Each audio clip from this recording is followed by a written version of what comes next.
All right. If you be opening your Bibles to Luke chapter 12,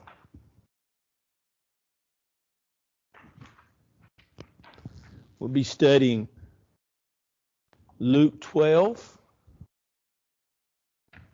There you go. Oh. You hurt my feelings. You hurt my feelings. Luke chapter 12, studying parables, studying the rich fool. There's been several movies based upon the theme, the idea of what would you do for $1 million. What would you do? What would you do for $1 million? What would you not do for $1 million? And the folly in all that now is, if you stop and think about it, $1 million doesn't go very far anymore, does it?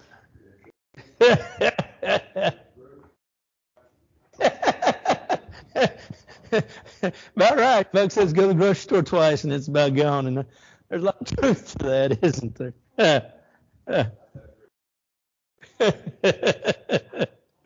Well, it's sort of like I was looking the other day. I had to go to Lowe's to pick up something, and as I walked out, the lawnmowers, they put the lawnmowers out, and I just glanced at it. I really didn't spend looking, but I glanced at a lawnmower that was much like the one I bought, and I just looked at the price, and it's $2,600. And when I got home, I thought, I can't remember how much I spent, and I had to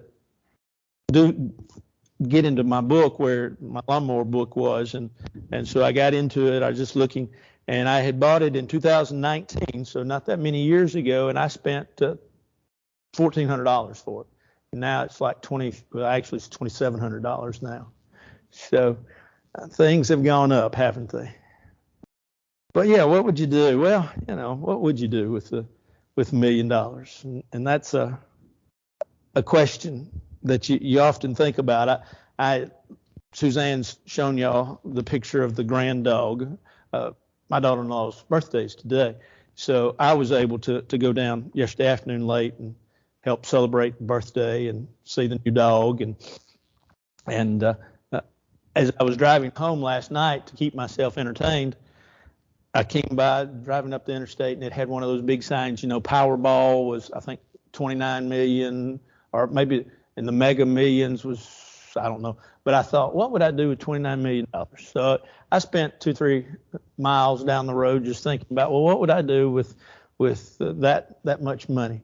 And I decided that's the reason I don't have it. If you will, though, look in Luke 12. Any announcements we need to make before? I don't. Okay, they can say.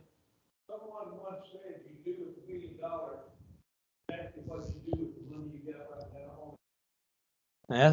And there's, yeah. I'd save it, I guess. Thank you. I appreciate that. I would. Yeah, he'd spend it. So I'd save it. And I'd go hide it. But in Luke chapter 12, beginning in verse 1, it says, and I know the story doesn't begin in verse 1, but we need to, as we've been trying to do, look at the context. In the meantime, when an innumerable multitude of people had gathered together so that they trampled one another, he began to say to his disciples, first of all, and he talks about beware of the leaven of the Pharisees, which is hypocrisy.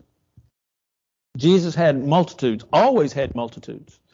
But it's seemingly, Luke is giving an account that maybe he had a tremendously huge multitude following Jesus at this time. And then verse 13 is where we want to begin, really, to get the context. One from the crowd said to him, "Teacher, tell my brother to divide the inheritance with me." But he said to him, "Man, who made me a judge or an arbitrator over you?" And he said to them, "Take heed and beware of covetousness. For one's life does not consist in the abundance of the things he possesses." one of the crowd, asked, "Teacher, talk to my brother. Tell my brother to divide the inheritance with me." Now, we don't know to what extent. We know the old law. The oldest brother received twice as much as the younger brother, basically. And we understand that principle with regards to the dividing of the inheritance. But we don't know what's going on here. Maybe this is the younger brother and the older brother gave him nothing. Maybe it's the older brother and some reason that it hasn't worked out. We don't know.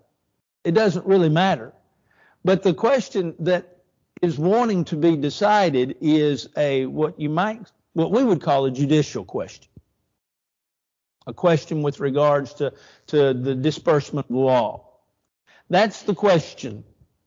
That's the question that comes. And so if you look at it, you think, well, why would Jesus want to be involved in this? And matter of fact, that's the answer, verse 14, that Jesus gives.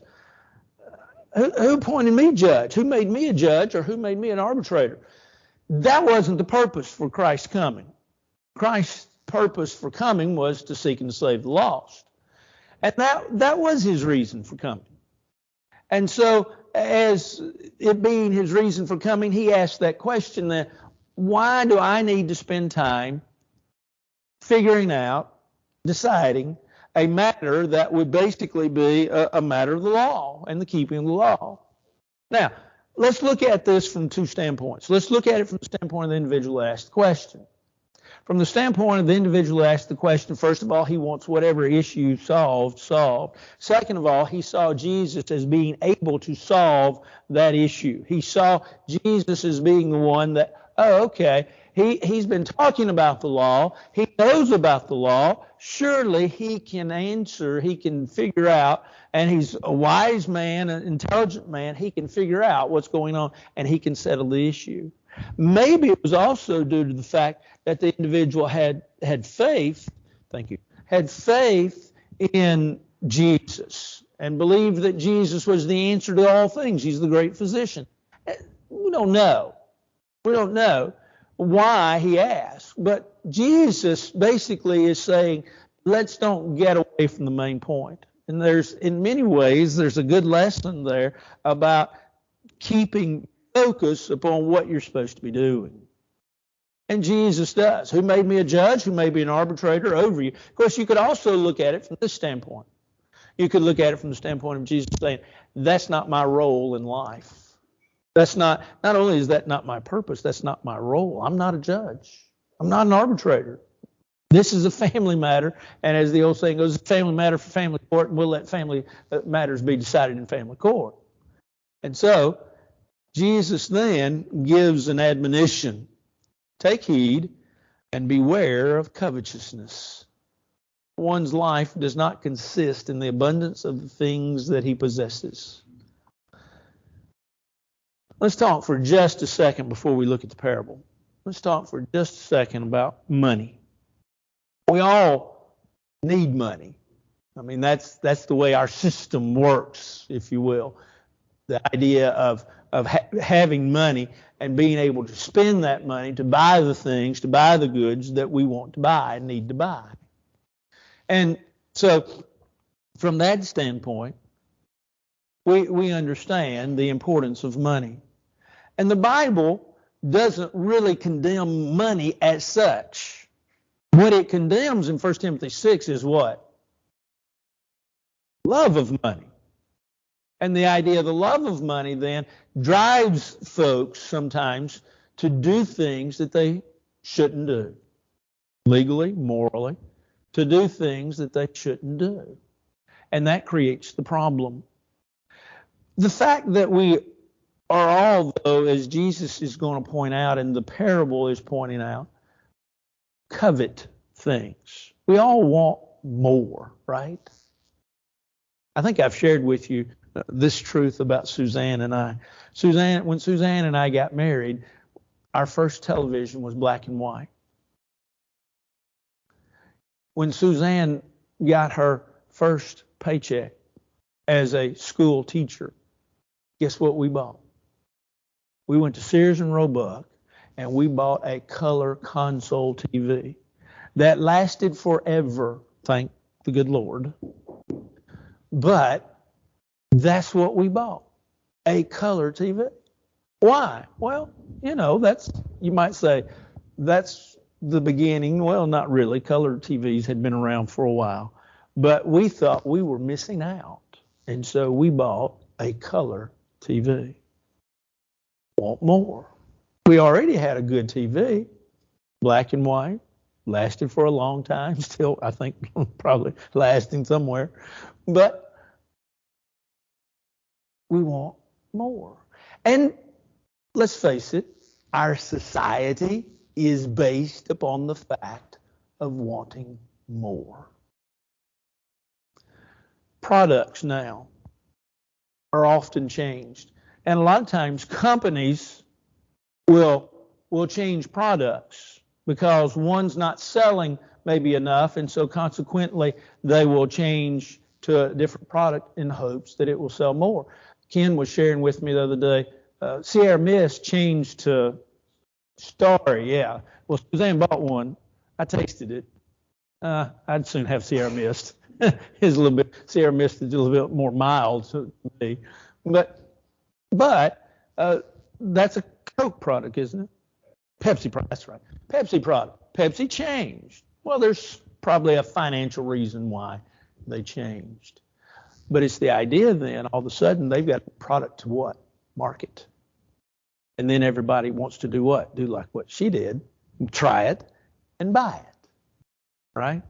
And so you'll often see, even in the old staid products that have been around for years, you'll see this, new and improved, right? Why? They can market it differently. They can market it and all of a sudden flip over with regards to profits. The Lord teaches, however, contentment, right? Well, wait a minute. Contentment does not mean, and I'm setting all this up, and we're going to show all this and get through this.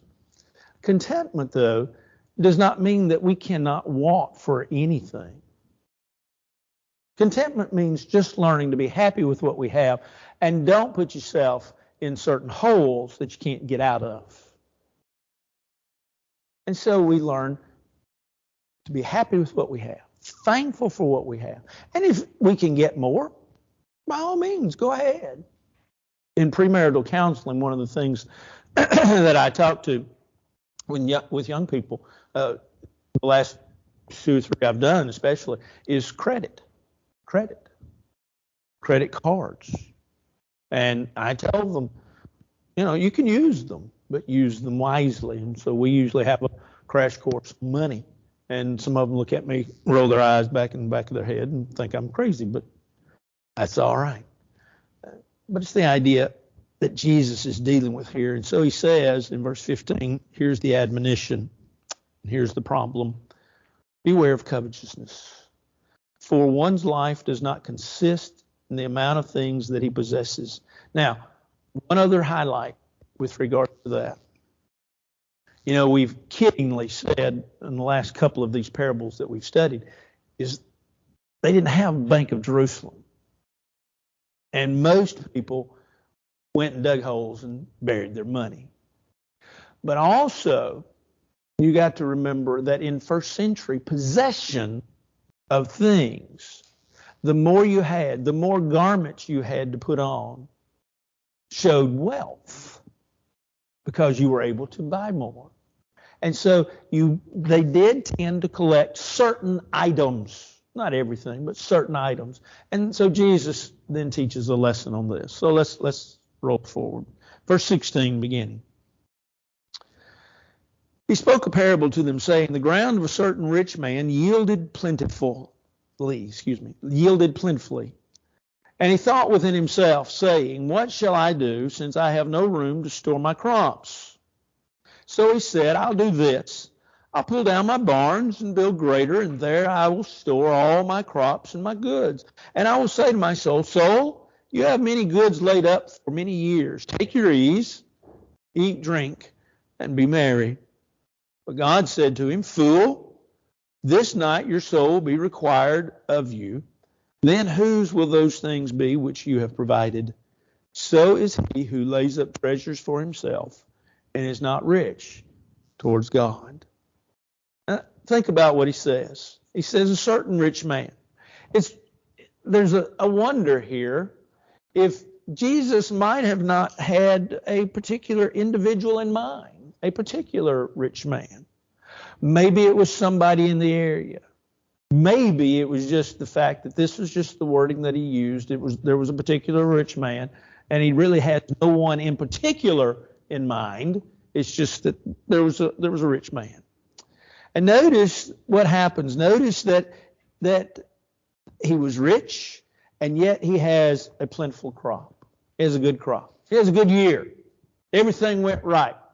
The sun came out when it's supposed to. The rain came when it was supposed to. The growing season was just right. Everything was hunky-dory and wonderful. And he was able to have an abundant crop. And when he thought within himself, saying, now there sometimes becomes part of the problem, doesn't it? We think only with ourselves. We don't go out and consider the ideas, the thoughts, the advice of other individuals. But he thought within himself, and there's nothing wrong with thinking within ourselves, but sometimes it can get us into trouble if we don't seek outside help. But he thought within himself. And so his question is, what am I going to do? I don't really have place. He says, what will I do? I have no room. Evidently, his barns were full. His storage areas were already full. Or they weren't big enough to accommodate what he was bringing in. Now, we mentioned it back some time ago, we were talking about something else. But the idea of tearing down your barns to us does not make sense, because we would just simply say add on to your barns. But remember, a barn in first century in Israel is pretty much a dug out part of the ground. Usually what they would do is they would dig a hole of size, and they would line it with a particular material, and then they would pour their grain or their goods or whatever into that and cover it up. And really you didn't know a lot of times that it was even there, or unless you could find the lid, or you knew it from the standpoint it was yours. And so that was the barns. So the barns weren't stand up above ground barns. And so it makes sense in the story as Jesus is telling. He's not telling something that makes no sense. These people understood. Yeah, you would, if you need a bigger barn, so you go in and you tear down, or you take down all the lining of the old barn, you dig the hole, if you will, bigger, deeper, further out, and then you line it back again, and that's how you build it back. And so this farmer, he says, I'm going to tear down my barns, and I'm going to build greater barns, and I'll store all my crops and my goods. So I'm going to keep everything. So then the question then comes, you think he's a hoarder? He's wanting more. Well, maybe so, or maybe it's just the fact that it's not the time to sell it. Maybe the market was such that he's going to sell a little bit at the time. Doesn't say. Jesus, though, is not worried about the market or the price, if you will. He's showing the principle within the man. And he said, so the man says in verse 19, he says, I'll just say to myself, you ever talk to yourself? I do. I talk to myself. I'm not very good company, and it's usually not the most intelligent of conversations, but I talk to myself every once in a while. And so he says, soul, you have many goods laid up for many years. Take your ease. Eat, drink, and be merry. In other words, let's kick back. Let's not worry about it anymore. We got enough. And the idea of eat, drink, and be merry is an old Epicurean philosophy that was very prevalent in Jesus' day. The Epicureans, that was a philosophical group. And that was their thought was, live it up, and live it up, because who knows what's going to happen tomorrow. And so Whether this man was an Epicurean, we don't know, but he evidently was going to adapt that philosophy or adopt that philosophy. And God then, verse 20, calls him a fool. Now that's interesting because my mama raised me to never call anybody a fool, right? Don't do that. Fool, what does that mean? Stupid? Yeah. Empty-headed is the proper from the standpoint of here, the word itself. Fool, this night your soul should be required of you. God calls this man a fool, calls him empty-headed, calls him an individual that hasn't given much thought. And so he says, this night your soul will be required of you. And so then the question comes, now who will these things be? Now there's a question for you. You ever thought about who's getting what when you pass away? And what are they going to do with the stuff you've amassed when you pass away? Something to think about. That's not the point of the story. Look what he says. Verse 21, here's the application. So is he who lays up treasures for himself and is not rich towards God. Think about his plans. The rich fool's plans only included what? Himself. His plans did not include God or other people. Now you might say, well, preacher, they may have. Well, the point of the story, what's the point of the story? Beware of covetousness. The point Jesus is trying to make, we can make a parable say too much.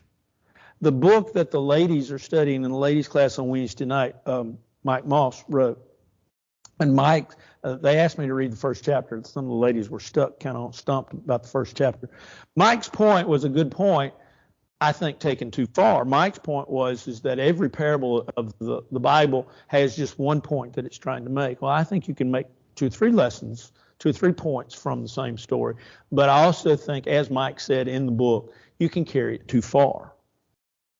And sometimes we've done that. We've tried to find too many lessons, too many applications in parables. And so we have to be careful. But the point of this parable is to beware of covetousness. And so therein lies the story. Anything anybody would like to say before we get into a couple of applications?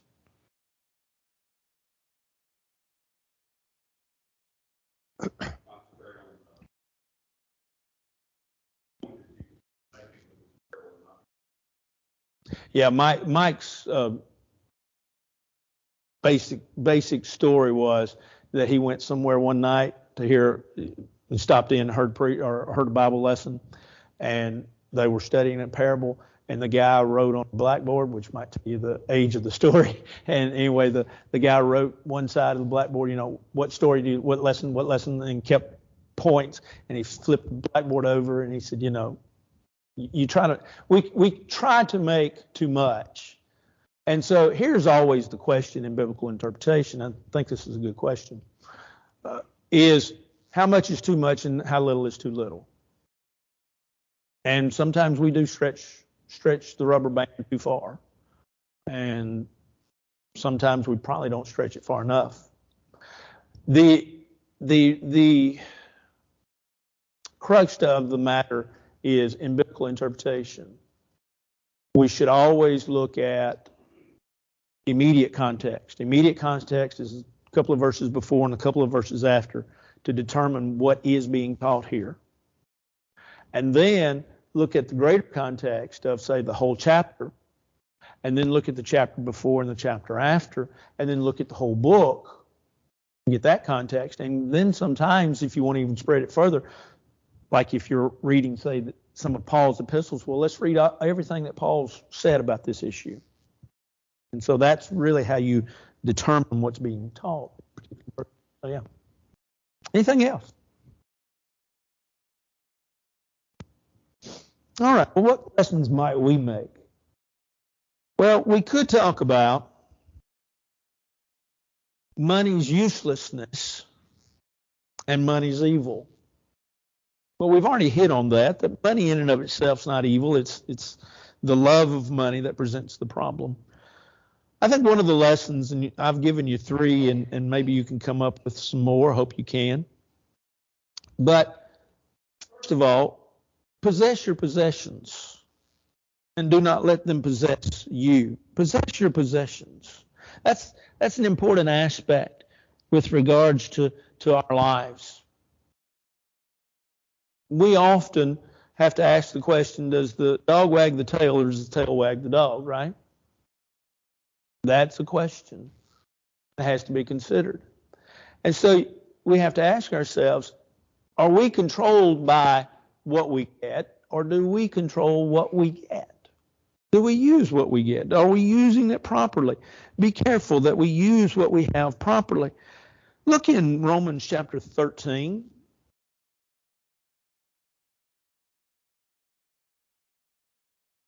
The Lord reminds us, and Romans 13 is just a snippet, if you will, of what Moses received on Mount Sinai in Exodus chapter 20. Romans 13:9, I should say. Romans 13:9. Paul there reminds the church at Rome, he says, for the commandments, you shall not commit adultery, you shall not murder, you shall not steal, you shall not bear false witness, you shall not covet. And if there's any other commandment, are all summed up in this saying, namely, you shall love your neighbor as yourself.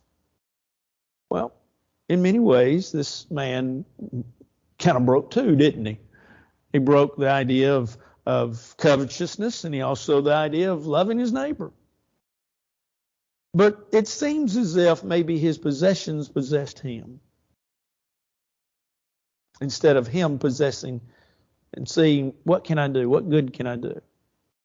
One of the interesting phenomena that I'm not sure always works the way it should, but one of the interesting phenomena of today is that a lot of the small companies, small businesses that have been established in the last 15 years or so by a lot of young adults will tell you that they're giving back 1% or 2% or 10% of their whatever they make to the rainforest or to something. I know Tom's Shoes, they give back shoes to third world nations and things of that nature. Tom, yeah, that's Suzanne, isn't that it? Suzanne, isn't Tom's the one that gives back shoes? Isn't that what Ethan used to wear? I think it is. I know there's a sock company that gives back socks, and there's all these, and you say, well, that's a good deal. Of course, unfortunately, a lot of these companies don't do what they say they're going to do.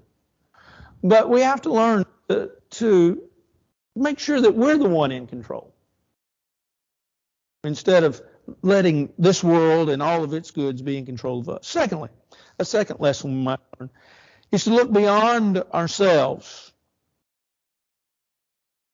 as you look to the future. Consider many things. Did he consider, he being this rich man, did he consider his neighbor? Did he consider God? Did he think a lot about them with regards to his planning? It doesn't seem as if. It seems as if, I've got some, and I just want more, and I just want more, and I just want more. Story is told of one of the Rockefellers, John D. Rockefeller, was sick. Matter of fact, stomach was bad, couldn't eat anything but crackers and water, and sometimes that went against him. They really thought he was going to die. Matter of fact, they even told him, they said, at 54 years of age, you'll be dead. And so he started giving away his stuff. One of the Rockefellers, more money than anybody. And so he started giving away his money to organizations and charities and people and different things. And he started getting healthy. And he not only got healthy, he could eat. He began to look better, feel better, live a little bit. Matter of fact, he lived till he was 98 years of age. You might say, well, do you mean if I give away all my stuff, I'm going to live till I'm 98? I'm not saying that. But sometimes we're possessed by our possessions and we don't look to the right ones for the future. Then a third lesson. The soul cannot be satisfied with material things. Our security is found in God and not things. I think we all understand that.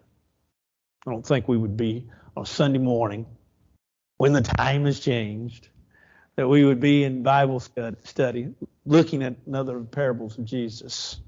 But yet, we have to be reminded of it. That we have to ask, what are we feeding? What are you feeding? And I think this is a good question for us to ask with regards to everything. I'm going to jump off the wagon, so to speak, for just a second. And this is always true. You know, what am I feeding my soul? The individual that spends no time studying their Bible can't say, well, I'm feeding my soul. They're really not. Well, I'm watching, I watch these shows or read these magazines or these books or I do this, that. Okay, well, what feeds your soul? Not your body, but your soul. And you have to ask, is that man, is he really satisfied? Is he really thinking that not just the physical part of him, but the spiritual part of him is satisfied by what he has? Because if you think about what Jesus taught, it's not just the idea of coveting things, wanting more, but it's the idea of sharing with others. And so we have to be careful to understand that this soul needs to be fed, and it needs to be fed the things that God would have us to feed.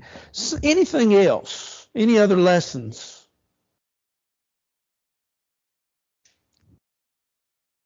Well, I wrote down another one. Man needs to see himself as a steward. I think that's a great principle here. See yourself as a caretaker, and that's all you are. A steward, simply put, is a caretaker. And we need to see ourselves as stewards, caretakers. Everything that we have is God's. How can I use God's stuff for God's glory? And that's how we need to look at it. And so, in many ways, that covers the idea of covetousness. But I want you to look at something, if you will. I want you to look at this from the standpoint of what Jesus says as he continues on. You might say, well, it's not a parable. Well, you're right. But I want you to look at it anyway. Look beginning then at verse 22. Therefore I say unto you, do not worry about your life, what you'll eat, nor about the body, what you shall put on. See, Jesus now is expanding upon the story. The question was asked, help me with my brother. I'm not a judge, but beware of covetousness. Covetousness, evidently, was a problem in first century. And so he says this parable about this rich fool and as the illustration, and now he brings the points home. Don't worry about your life or your body, what you're going to wear. Life's more, look at verse 23, life's more than food, and the body's more than clothing. Consider the ravens, for they neither sow nor reap, which have neither storehouse nor barn, and God feeds them. Of how much more value are you than the birds? And which of you by worrying can add 1 cubit to his stature? If you then are not able to do the least, why are you anxious for the rest? Consider the lilies, how they grow. They neither toil nor spin, and yet I say to you that even Solomon in all of his glory was not arrayed like one of these. If God so clothed the grass, which today is in the field and tomorrow is thrown into the oven, how much more will he clothe you, O you of little faith? Now just stop right there for a minute. The first thing you're going to tell me is, wait a minute, preacher, that's from the Sermon on the Mount, and that's in Matthew 6, and you'd be right. You'd be right. Think about 2 or 3 things. Think about the fact that Matthew, in his writings, tends to group things. In other words, you may go 2 or 3 chapters and all you find is parables. Remember when we studied the parable of the sower, and then we found other kingdom parables there in Matthew 13. Matthew tends to do that. Matthew also tends to collect sermons. There are 5 different sermons in the book of Matthew. Sermons of Jesus. The theologian sits back and says, these sermons did not exist. Matthew collected the sayings of Jesus and said this was a sermon, and this was a sermon, and this was a sermon, and this was a sermon. That might be truth. But it might not be true. Matthew may have said these are the sermons that Jesus used. And then you come over here and the theologian says, the reason we said that about Matthew is because Luke has the Sermon on the Mount interspersed in different places. You know, he'll quote this from what Matthew says is the Sermon on the Mount, and it's over here in Luke 6. And then, well, we found another in Luke 9, and now we found another in Luke 12. But it could also be, as the theologian would be thinking, that maybe Matthew was right. Jesus preached that Sermon on the Mount.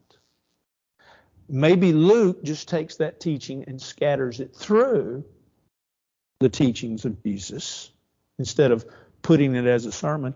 Or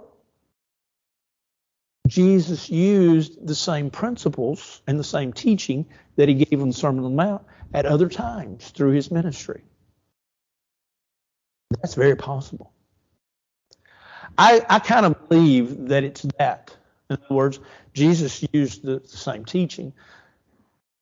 Looking from that at that standpoint from interpretation, then you say, okay, Jesus used this again. He'd already, time-wise, by the time you get to Luke 12, would have delivered the Sermon on the Mount. But he's at a different location with different people for a different purpose. And he says, by the way, if you're going to beware of covetousness, don't worry. Don't worry about life. Don't worry about what you put on. Don't worry about your food. God's going to take care of all this. I'll tell a story, and I'll even tell who it is because you don't know them. But when I was at Pomona, one of the things the elders did was we had several different missionaries. We had money spread through several different folks.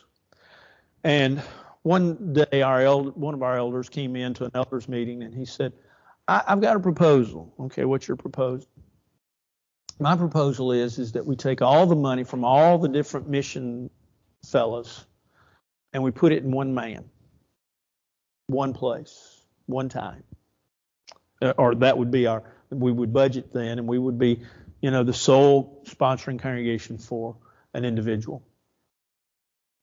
Well, the elders liked that, and they came up with a plan. I worked with them. We came up with a plan. We basically, the fellows that we were supporting, we gave them 2 years notice. You don't give, most missionaries don't get, as one missionary told me, I apologized to him. He said, you usually don't get a notice. And I said, well, you got 2 years. And so they were allowed to then come up with their money. And we made sure they did, but they came up with their money in those 2 years. And then while they were doing that, we were researching what we wanted to do. And we ended up with a young man who was part of a group that went down and is still in Miami, working with the Spanish-speaking people in Miami, Florida. They've established a congregation. I noticed the other day they had 100 people met at one time where they're meeting now. But the young boy young man, I should say, he's got 3 kids. He got 3 kids now. Didn't have any. He was just getting out of Freed-Hardeman. He'd gotten his master's degree. He was getting out of Freed-Hardeman. And he was going to be a part of this group, and that's who we chose. And one weekend, I went to his home in East Kentucky with him and went and spent a night or two, spoke on a lectureship up there where his father is a foreman for a coal mining company, but he's also preaches for a congregation up there, the Lothair congregation it's in a different town. I forgot now the little town it's in. But anyway, I recall sitting around the kitchen table with his father that night that we got there. And he said, I'm very concerned. And I said, okay, what are your concerns? He said, that my son will have enough money to live. And the young boy looked at his dad and he said, I'm not. And he said, well, son, he said, these are the things. And so the young boy said, God will take care of it. God will take care of it. And God has blessed him and blessed the work, and the work is really doing well. Pomona has pretty much had to give up the work. McEwen has taken on a big chunk of it. Walnut Street also helps them. And where his father preaches has helped them, and several other congregations are now helping them. And I'm not sure who the sponsoring congregation. I think Broad Street in Lexington is now. I think the sponsoring congregation. Pikeville, yeah, is where, that's where I was. And so, anyway, it's the idea that when I think of Riley, and I think of that conversation with his father that night, and my assurances to his father, I'm reminded of these verses. God says, I'll take care of it. Don't be consumed with the present. Don't be consumed with the things of this world. And so Jesus, as he goes on teaching, he ends in verse 31, or he doesn't end, but he continues in verse 31 with that wonderful verse that ends that thought in Matthew chapter 6. But seek first the kingdom of God, and all these things shall be added to you. There's the perspective that we all need. You seek God, and God will take care of it all. Now, let's be assured. Let's be assured. It's often hard to pull back, let go of the reins, and pull back and say, "Okay, God, you got it all. You take care of it." Because we are concerned. Why? Because we want to be sure we've got a roof over our head, clothes on our back, and food in our stomach. And who doesn't? We all want that. And we all need that. But at the same time, too, here's what Jesus is trying to teach. You take care of your soul, and I'll take care of you physically. You take care of what's inside, and I'll take care of everything on the outside. And so he goes on. Verse 32, do not fear, little flock, for it's your Father's good pleasure to give you the kingdom. Sell what you have, give alms, provide yourself money bags which do not grow old, a treasure in heaven that does not fail, where no thief approaches nor moth destroys. For where your treasure is, there will your heart be also. Let your waist be girded and your lamps burning, and you yourselves be like men who wait for their master when he will return for the wedding. And when he comes and knocks, they may open to him immediately. Reminds us of what we studied last week, right? The wise and the foolish virgins. Blessed are those whose servants whom the master, when he comes, finds watching. Assuredly, I say to you that he will gird himself and have him sit down to eat, and will come and serve them. If he should come on the second watch or come on the third watch and find them, so blessed are those servants. But know this, that if the master of the house had known what hour the thief would come, he would have watched and not allowed his house to be broken into. Therefore, you also be ready, for the Son of Man is coming at an hour that you do not expect. Interesting from a standpoint of looking at this as a teaching of Jesus. He goes from a question about settle an account between me and my brother to talking about covetousness, to be sure God's going to take care of it, to say, be ready. And so he's still teaching on one principle. Don't be concerned about this world. Be concerned about where you're going to spend eternity. It's a masterful lesson in really how to teach. Anything else, I probably can't answer it, but you can ask it.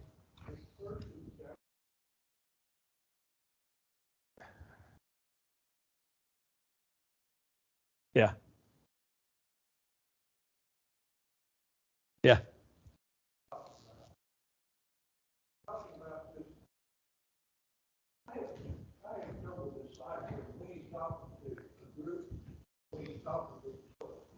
Well, first of all, disciple, and it's kind of interesting when we use this in sermon this morning. Disciple simply means learner, but it also means follower. So it can still apply. It does. Apostle would be a select group within disciples. We would be considered disciples. So I still think he's talking to the whole crowd, but more specifically, when you think about the word disciple means learner, but it also means follower. Because in the Bible, if you go back and look, it talks about disciples of Moses, disciples of John, disciples of Paul. So what do you have? Followers. Not just learning, but following a particular belief, if you will. Philosophy, teaching. And so he's still talking to the crowd, but more specifically, at least in my way of thinking, and I may be completely wrong on this, that's why I say I might not can answer your question to your satisfaction. There could be, when it talks about verse 22, when he says his disciples, that he turns from this huge multitude to those, so to speak, over here, that were his followers, and talks to them. No. Go and sell everything you have. Right. Give up. I'll take care of it. Right. You know, we always listen to that first 2 parts of this. When we get to that, we say, he's just talking to a certain group. Yeah. It's quite evident that the idea of asceticism, the idea of giving it all up, is not in and of itself the principle that needs to be applied to Christians from this standpoint. If you go through and look, Book of Acts would be a great one in my opinion. You have rich people. You have Paul. I think Paul was rich.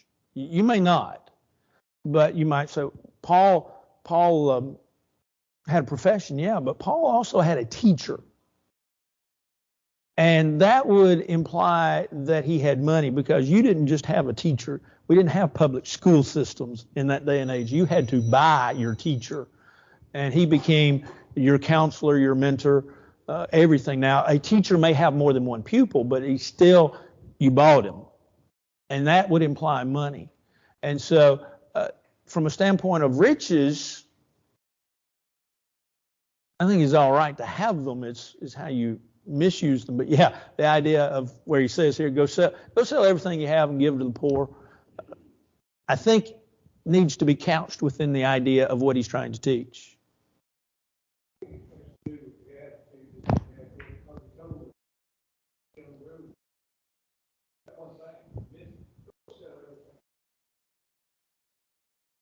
That's right. Which showed where his heart was, his attitude, the very first word you used. Yes. What, sell everything you have? I don't know, Steve. You want to sell your boat? I'm not wanting to buy it. No, we're not. Yeah, no. And if you look at the rest of the New Testament, you don't find that as a instruction.